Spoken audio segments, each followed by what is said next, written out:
अन्नदाता, अन्नदाता, नीत तुम्हारा अन्नदाता, पग पग पर है संग तुम्हारे अन्नदाता।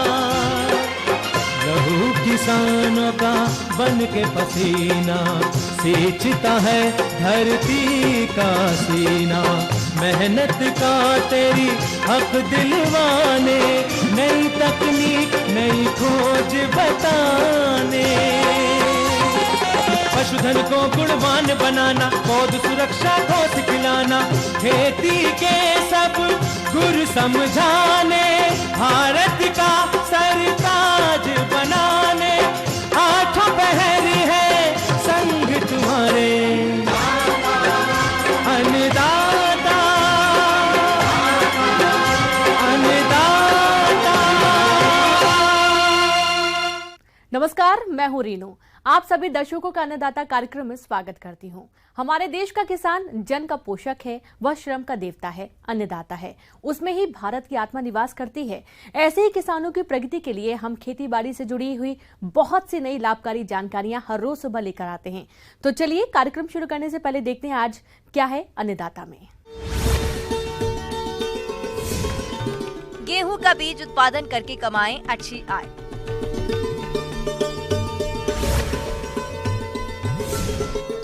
खरगोश पालन से बढ़ेगी किसानों की आमदनी।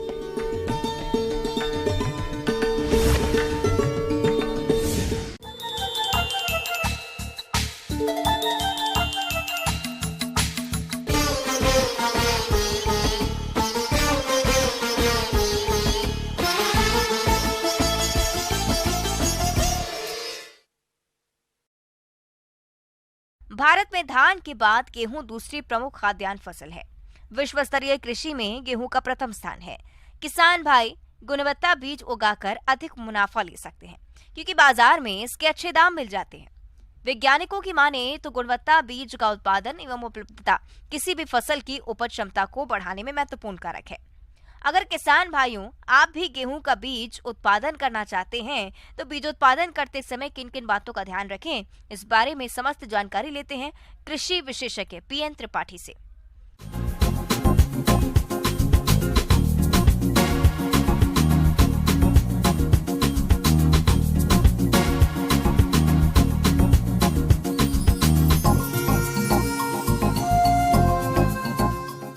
और जो भाई गेहूं की खेती कर रहे हैं, विशेष रूप से बीज उत्पादन को लेकर के, कि किसान के द्वारा उसके खेत में स्वयं के द्वारा बीज उत्पादन कार्यक्रम करना, तो ऐसे किसान भाइयों के लिए इस समय सावधानी का समय है। खेती में सावधानी बरतने का बहुत समय है, क्योंकि बीज में कहीं यदि मिलावट हो गई तो बीज की गुणवत्ता में गिरावट आ जाती है, वो सही फिर बीज के अंतर्गत नहीं आता। किसान भाइयों, अच्छे बीज उत्पादन के लिए कुछ मुख्य बातों का ध्यान में रखना जरूरी होता है, जिसे किस्मों का चयन क्षेत्र और उपलब्ध संसाधनों के आधार पर करना चाहिए। बुआई बीज की उचित दूरी पर करनी चाहिए। इसके बाद किसानों को अपनी फसल का समय समय पर निरीक्षण करना अत्यंत आवश्यक होता है। निरीक्षण की 3 मुख्य अवस्थाएं हैं: वानस्पतिक वृद्धि के समय, फूल आते समय और दाना पकते समय प्रक्षेत्र का निरीक्षण किया जाता है। इस दौरान फसल में पाई गई कमियों के अनुसार खरपतवार, अन्य प्रजाति के पौधे और रोग और कीट से ग्रसित पौधों को खेत से निकाल दें। तो ऐसी स्थिति में, क्योंकि अब फसल करीब 70 से 80 दिन की फसल हो चुकी है और ये गभोट के बाद बालियां निकलने का समय आ रहा है, तो इस स्टेज में भी आपको खेत में ये समझ में आएगा कि यदि जो अमुक किस्म आपने लगाई है, जिसका आप बीज उत्पादन कार्यक्रम ले रहे हैं, तो उसके अलावा यदि और अन्य किसी किस्म का यदि बीज है खेत में, तो स्पष्ट रूप से वो दिखने लगता है कि ये जो है इस किस्म का पौधा नहीं है। तो उसको आप तुरंत नीचे से ज़मीन से उखाड़ करके आप उसको खेत से अलग करें, पहला काम। दूसरा, खरपतवार मुक्त आपको खेत को रखना, किसी तरह की खरपतवार की मिलावट ना हो उसमें। बीज उत्पादन में रोगिंग एक महत्वपूर्ण प्रक्रिया है, जिसे फसलों की कई अवस्थाओं में किया जाता है। फूल आने से पहले ऊंचे नीचे पौधे निकालकर फूल के समय फूल का रंग और पत्तियों का आकार देखकर, फसल पकने के समय लेकिन फसल कटाई से पहले दाने का रंग देखकर करते हैं। कि हम बीज उत्पादन का कार्यक्रम कर रहे हैं, हमें उससे अच्छा उत्पादन लेना है सबसे बड़ी बात, और गुणवत्ता युक्त उत्पादन लेना। जब उसमें बालियां निकल रही हों, यदि नमी की कमी पड़ जाती है, यदि खेत में पर्याप्त नमी नहीं है, तो पोषक तत्वों की जो ज़रूरत है उस समय पौधे को ज़्यादा मात्रा में पोषक तत्वों की ज़रूरत पड़ती, क्योंकि उसमें बालियां निकलेंगी। बालियां निकलने के बाद में फिर उसमें दाने की भराई होगी, तो वो जो पोषक तत्वों का स्थानांतरण बीज में होगा, वो इस समय यदि नमी की कमी हो जाती है तो वो स्थानांतरण सही तरीके से नहीं हो पाता, और फिर बीज हमारा पोंचा रह जाता है, ये कि उतना बलिष्ठ पुष्ट नहीं होता। तो ऐसी स्थिति में हमें बालियां निकलने के पूर्व अवस्था में हमें निश्चित है सिंचाई देना ही चाहिए। बालियां निकलते समय आप ज़रूर बचाएं, क्योंकि निकलने के बाद फिर पानी दें, लेकिन निकलने के पूर्व जब गभोट अवस्था में है उस समय नमी हमें ज़रूर खेत में बना के रखना चाहिए।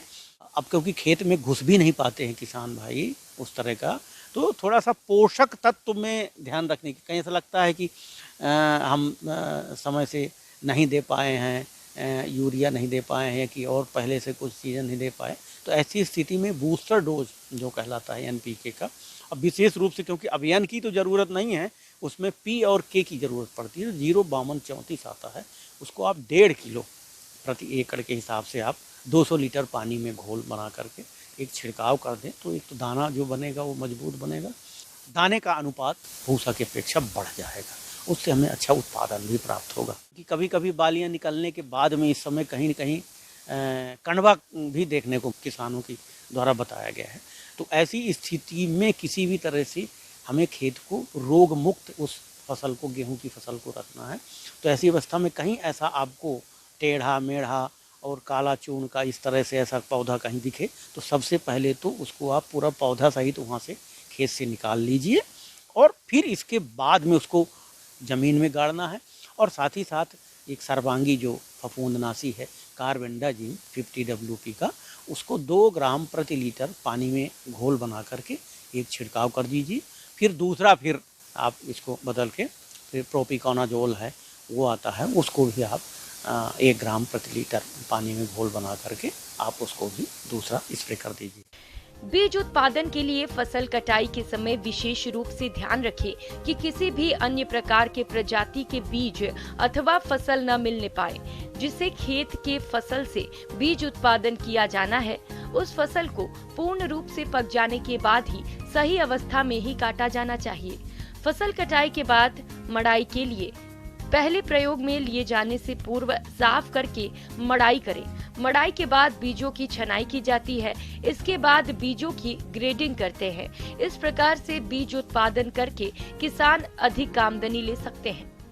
तो किसान भाइयों, इस तरह से बीज उत्पादन का जो कार्यक्रम हम गेहूं का ले रहे हैं, जिस किस्म का ले रहे हैं, उस किस्म के अनुसार, उस किस्म की मांग के अनुसार हमें प्रबंधन यदि हम करते हैं तो अच्छा बीज उत्पादन हमें प्राप्त होगा। धन्यवाद।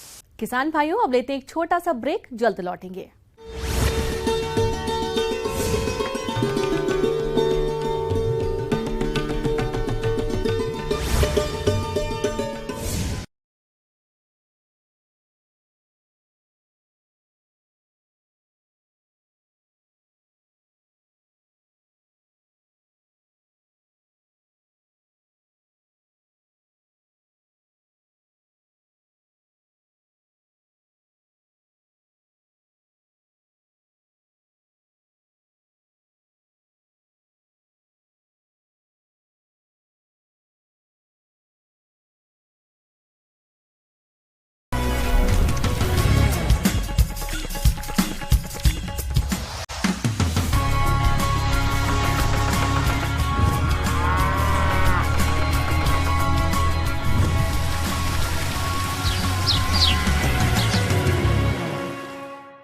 ब्रेक के बाद एक बार फिर से आप सभी दर्शकों का अन्नदाता में स्वागत है।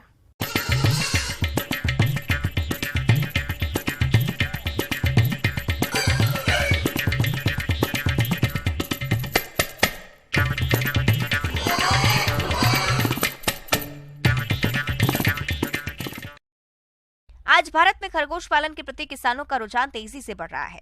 भारी मुनाफे को देखते हुए इस बिजनेस को लोग गांव में भी पढ़े लिखे नौजवान भी बेझिझक अपना रहे हैं। खासकर छोटे और मझोले किसान इस बिजनेस को करके अच्छा खासा मुनाफा कमा रहे हैं। तो आइए इस बारे में विस्तार से जानते हैं पशु वैज्ञानिक डॉक्टर रविंद्र मोहन मिश्रा से।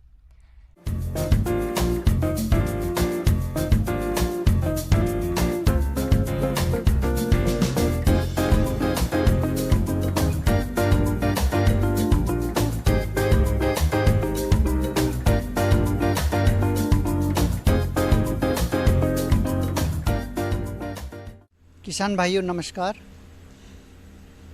पशुपालन में खरगोश पालन एक नया तो नहीं कहेंगे, एक पुराना विषय है, लेकिन यह एक ऐसा विषय है जब किसान इसको अपनाते हैं तो काफ़ी लाभ प्राप्त कर सकते हैं। हम अपने घर में, हम अपने घर के पिछवाड़े में या हम अपने बड़े फार्म में भी इसका पालन कर सकते हैं। खरगोश चूँकि बहुत ही प्यारा पशु है और इसको मुख्यतः मांस के लिए एवं इसको ऊन के लिए, रेशे के लिए और चमड़े के लिए पाला जाता है। अब प्रजातियों की अगर बात करें तो प्रजातियां ऐसी आप रखेंगे जो आपको बाजार में मूल्य दें और उसको बेचने में आसानी हो। आमतौर पर खरगोश की 2 प्रकार की नस्लें होती हैं। पहली मांस उत्पादन के लिए, दूसरी ऊन उत्पादन के लिए। मांस वाली प्रमुख नस्लों में है जैसे New Zealand white, Soviet chinchilla, black giant, grey giant इत्यादि प्रमुख हैं। खरगोश पालन के लिए स्थान का चुनाव जलवायु, खरगोशों की संख्या और उपलब्ध सुविधा आदि के अनुसार करना चाहिए। स्थान का अधिकतम तापमान 15 से 20 डिग्री सेल्सियस के मध्य होना चाहिए। खरगोश पालन के लिए ऐसे स्थान का चुनाव करें जहां रोशनी की अच्छी व्यवस्था हो। खरगोश पालन के विभिन्न पहलू पे अगर हम लोग बात करें तो एक सबसे इम्पॉर्टेंट है नस्ल का चयन। आप उन्नत नस्ल का चयन करेंगे। दूसरा जो इसका बिंदु है इसके आहार प्रबंधन पे। आहार प्रबंधन में आप किचन वेस्ट, वेजिटेबल्स अगर आप खेती करते हैं तो वेजिटेबल वेस्ट, साग सब्जियों का जो बाई प्रोडक्ट है या जो वेस्टेज है उसका हम लोग इसमें शामिल कर सकते हैं। फ्रूट्स, फल शामिल कर सकते हैं। अनाज भी देना आवश्यक होता है तो कंसंट्रेट यानी दाना मिश्रण भी हम लोग इसको इसके आहार में 30 से 40% तक रखें तो उसका प्रदर्शन, उसका ग्रोथ अच्छा प्राप्त होगा। और उसके अलावे खनिज लवण मिश्रण और विटामिन्स और मिनरल मिक्सर्स के साथ का भी आप प्रयोग करेंगे। हल्की नमक भी उसमें डालेंगे तो 2% मिनरल मिक्सर, 1% नमक, कार्बोहाइड्रेट यानी ऊर्जा के स्रोत करीब 70% एवं प्रोटीन के स्रोत 20 से 25% अगर आप लेके चलते हैं तो आप अच्छा दाना मिश्रण तैयार करके इसका पालन कर सकते हैं। खरगोशों को पिंजड़ों में रखना व्यावसायिक दृष्टि से लाभदायक है। पिंजड़ों के माध्यम से खरगोशों को शेड बनाकर घर के पिछवाड़े या आंगन में आसानी से रखा जा सकता है। पिंजड़ों को जमीन से लगभग 1 मीटर की ऊंचाई पर रखा जाना चाहिए ताकि उनके नीचे से मलमूत्र की सफाई ठीक प्रकार से हो सके। अधिक संख्या में पिंजड़े होने पर उन्हें एक के ऊपर एक करके बांस या बल्लियों के सहारे रखा जा सकता है। पिंजड़ों के बीच मलमूत्र को दूसरे पिंजड़ों पर गिरने से बचाने के लिए ट्रे लगाने के लिए आवश्यक जगह छोड़ दें। खरगोश के पिंजड़े का आकार 60 सेंटीमीटर गुना 45 सेंटीमीटर गुना 45 सेंटीमीटर का होना चाहिए। ब्याने वाली मादा का पिंजरा 90 सेंटीमीटर लंबा होना चाहिए। प्रसूति हेतु प्रयोग होने वाले नेस्ट बॉक्स का आकार 60 सेंटीमीटर गुना 35 सेंटीमीटर गुना 22 सेंटीमीटर होना चाहिए। इस प्रकार के प्रबंध व्यवस्था से खरगोशों को कम स्थान में रखकर उनकी देखभाल अच्छी तरह से की जा सकती है। इनके प्रजनन से संबंधित अगर हम बात करें तो इसमें 5 से 6 मादी खरगोश के ऊपर एक नर खरगोश पर्याप्त होता है जो अच्छा ब्रीडिंग दे सकता है। एक मादी खरगोश चूँकि उसका गर्भाकाल काफ़ी छोटा होता है, वो 1 महीने का उसका गर्भाकाल होता है, 30 से 32 दिन का गर्भाकाल में बहुत अच्छा बच्चा देती हैं। 6 से 12 बच्चा देने का उसका एक रेंज है जो औसतन 8 से 10 बच्चे देती है। व्यावसायिक स्तर पर खरगोश पालन में प्रजनन व्यवस्था का विशेष महत्व होता है। एक खरगोश का गर्भकाल 30 से 32 दिन का होता है तथा प्रसव के दूसरे दिन ही मादा खरगोश को पुनः गर्भित करवाया जा सकता है। परंतु सामान्य दशा में मादा खरगोश से बच्चों को अलग करने के उपरांत ही पुनः गर्भित करवाना चाहिए। इस प्रकार एक मादा खरगोश से एक वर्ष 4 से 6 बार बच्चे प्राप्त कर सकते हैं तथा प्रत्येक ब्यांत में 6 से 8 बच्चे प्राप्त किए जा सकते हैं। खरगोश 6 से 7 माह के बाद प्रजनन कराने लायक हो जाते हैं। प्रजनन सुबह व शाम के शांत वातावरण में ही करना चाहिए। मीटिंग के लगभग 14 से 16 दिन पश्चात मादा खरगोश का भ्रूण परीक्षण कर लेना चाहिए। और उसके जो चैम्बर में उसका जो कक्ष है उसमें एक छोटा बक्सा नुमा जरूर रख देंगे ताकि जब बच्चा होने के बाद उसमें हम लोग रख सके बच्चों को। बच्चे में ग्रोथ बहुत तेज़ी से होता है और बच्चे जैसे ही 20-25 दिन के होते हैं तो वो मुलायम घास खाना प्रारंभ कर देते हैं। तो उनको मुलायम घास, साग सब्जी, फल एवं हम लोग दाना मिश्रण के साथ उनका पालन करेंगे। साफ सुथरा आवास हो, उसका रखरखाव सही हो, नियमित रूप से सफाई हो, तो आप बहुत सारी रोग बीमारियों से बचा सकते हैं। 6 से 8 सप्ताह की उम्र में ये करीबन 1.5 किलो के शरीर भार में आ जाते हैं और 5 से 6 महीने में ये लोग मार्केट वेट पे आ सकते हैं, मैच्योरिटी में आ सकते हैं। एक खरगोश जो परिपक्व है, जिसका वजन 3 से 4 किलो हो चुका है, उसको हम लोग मार्केट में 500-600 रुपया तक में भी बेच सकते हैं। तो आप सोच सकते हैं कि एक अच्छी आमदनी का स्रोत खरगोश साबित हो सकता है। तो किसान भाइयों, अपने इस नए व्यवसाय को आप अपना के स्वरोजगार की तरफ आप अग्रसर हो सकते हैं। आगे और भी है खेती बाड़ी से जुड़ी बहुत सी रोचक जानकारियां। यहाँ रुकेंगे एक और छोटे से ब्रेक के लिए।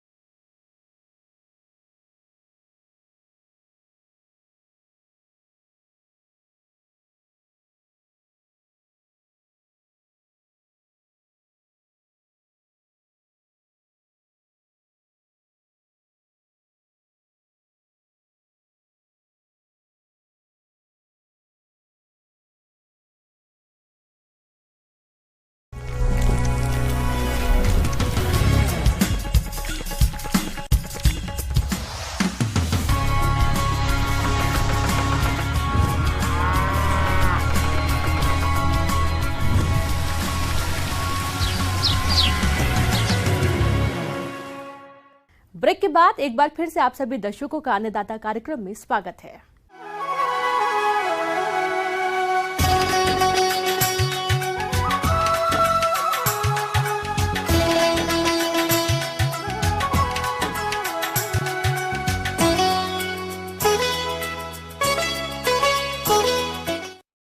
जीरे का इस्तेमाल लगभग हर घर में हर दिन किसी न किसी रूप में किया जाता है और इसका किसानों को अच्छा बाजार भाव मिलता है। लेकिन इस फसल में कीट रोगों का प्रकोप अधिक ही होता है, जो फसल को भारी नुकसान करते हैं।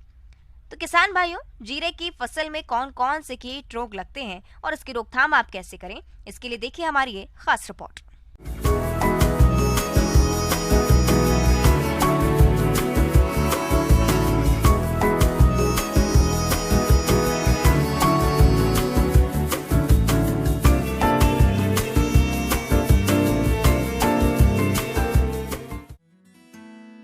जीरा एक मसाले वाली मुख्य बीजीय फसल है।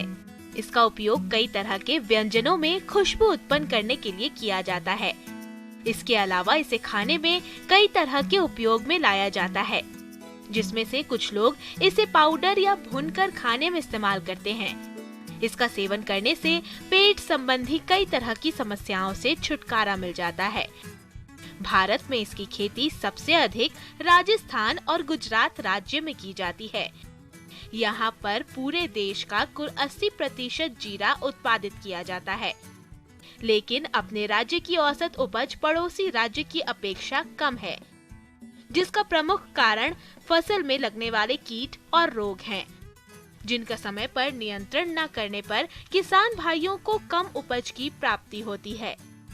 इसलिए आज हम बात करने जा रहे हैं जीरे की फसल में लगने वाले प्रमुख कीट और रोग की। तो जीरे की फसल में जिस कीट का प्रकोप अधिक देखने में आता है वो है माहू, जिसे हमारे कुछ किसान भाई मोयला, चैंपा जैसे नामों से जानते हैं। इस कीट का सबसे अधिक प्रकोप फूल आने की अवस्था पर होता है और ये कीट पौधों के कोमल भागों का रस चूसकर फसल को नुकसान पहुंचाते हैं, जिससे फसल से मिलने वाली उपज और उसकी गुणवत्ता पर विपरीत असर पड़ता है, जिस कारण किसान भाइयों को आर्थिक हानि का सामना करना पड़ता है। तो इस तरह के नुकसान से बचने के लिए आप नीम तेल 5 मिलीलीटर प्रति लीटर पानी में घोलकर फसल पर छिड़काव कर दें, जिससे आप इस कीट पर काफी हद तक नियंत्रण पा लेंगे। लेकिन यदि आपकी फसल में इस कीट का प्रकोप ज्यादा देखने में आ रहा है, तो फिर आप इस कीट के रासायनिक नियंत्रण के लिए इमिडाक्लोप्रिड की 0.5 लीटर मात्रा प्रति लीटर पानी या एसीफेट की 750 ग्राम मात्रा 500 लीटर पानी में घोल बनाकर प्रति हेक्टेयर फसल पर छिड़काव कर दें और आवश्यकता पड़ने पर 10 से 15 दिन बाद दूसरा छिड़काव कर दें, जिससे आप इस कीट पर नियंत्रण पा लेंगे। किसान भाइयों, अब बात करते हैं रोग नियंत्रण की। तो जीरा की फसल को जिस रोग से अधिक नुकसान होता है वो है झुलसा रोग। ये एक कवक जनित रोग है जिसका प्रकोप फसल में पुष्पन शुरू होने के बाद अगर आकाश में बादल छाए हो और नमी बढ़ जाए, तब इस रोग के फसल में आने की संभावना काफी बढ़ जाती है। इस रोग में पौधों की पत्तियों और तनों पर गहरे भूरे रंग के धब्बे बन जाते हैं और पौधों के सिरे झुके से नजर आते हैं। इसके अलावा रोग की उग्र अवस्था में रोगी पत्तियां झुलसी हुई दिखाई देती हैं। किसान भाइयों, रोग ग्रसित पौधों में या तो बीज बनते ही नहीं हैं और बनते भी हैं तो छोटे और सिकड़े हुए होते हैं। इस रोग के अधिक प्रकोप की स्थिति में पूरी फसल झुलसकर मर जाती है। अनुकूल वातावरण होने पर ये रोग इतनी तेजी से फैलता है कि फसल को बचाना लगभग मुश्किल हो जाता है।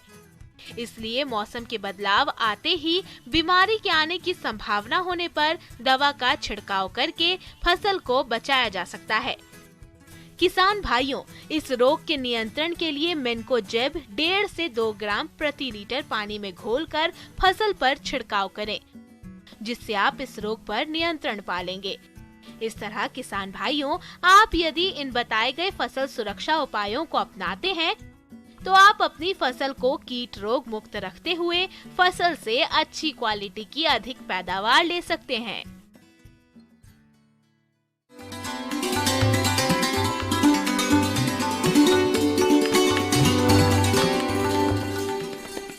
आइए जानते हैं अन्नदाता निःशुल्क फोन के माध्यम से पूछे गए समस्याओं का समाधान। अन्नदाता निःशुल्क फोन संपर्क सेवा के माध्यम से पूछे गए प्रश्नों में से आज हमने जिस प्रश्न को कार्यक्रम में शामिल किया है उसे पूछा है ग्राम लहरी, जिला विदिशा के कृषक सुभाष पाटीदार ने।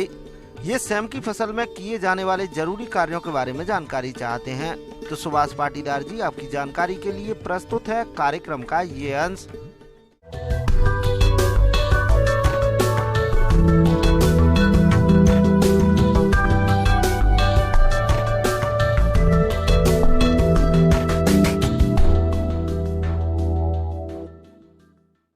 वर्तमान समय में हम बात कर लेते हैं आज सेम की फसल की। तो सेम की फसल में अभी वर्तमान में बात करें जल प्रबंधन की, तो अभी वर्तमान का जो समय चल रहा है उसमें जो है वर्षा की संभावना नहीं है आने वाले कुछ दिनों में, और तापमान भी जो है अत्यधिक कभी ज़्यादा हो रहा है कभी कम हो रहा है। तो इस मौसम में जो है हल्की सिंचाई देना जो है अनिवार्य है इस फसल में, क्योंकि अभी सेम की फसल पुष्पन और फलन की अवस्था में है और ये जो अवस्था है वो उत्पादन की दृष्टि से बहुत महत्वपूर्ण होती है। और इस स्थिति में जो है जल की कमी जो है फसल को नहीं होनी चाहिए। तो इसलिए किसान भाइयों, आप निरंतर निगरानी करते रहें और जो है हल्की सिंचाई जो है फसलों को देते रहें। किसान भाइयों, सेम की फसल है तो नार वाली, लेकिन इसके बीच में जो है मेड़ों में और आसपास फसल के जो है बड़ी बड़ी खरपतवार जो है उगने लगते हैं, जैसे लेंटाना हो गया, आपका गाजर घास हो गया। ये सभी जो है खरपतवार जो है ये उत्पादन की दृष्टि से अत्यंत हानिकारक होते हैं। किसान भाइयों, किसी भी फसल के उत्पादन के लिए खरपतवार प्रबंधन जो है बहुत ही महत्वपूर्ण क्रिया है। तो इसको आप ध्यान में रखते हुए फसल को और अपने खेतों को जो है खरपतवारों से मुक्त रखें। निंदाई गोड़ाई करते रहें। अगर आपके पास हैंड हो यंत्र अगर आपके पास है हस्तचलित, तो आप इसका भी उपयोग जो है खरपतवार प्रबंधन के लिए कर सकते हैं। चूर्णिल आशिता फफूंदी, जिसे भभूतिया रोग भी कहते हैं, इस रोग के कारण सेम की पत्तियों पर भूरे रंग का पाउडर जैसा दिखाई देता है, जिसे पौधे अपना भोजन नहीं बना पाते और फलियां कम बनती है।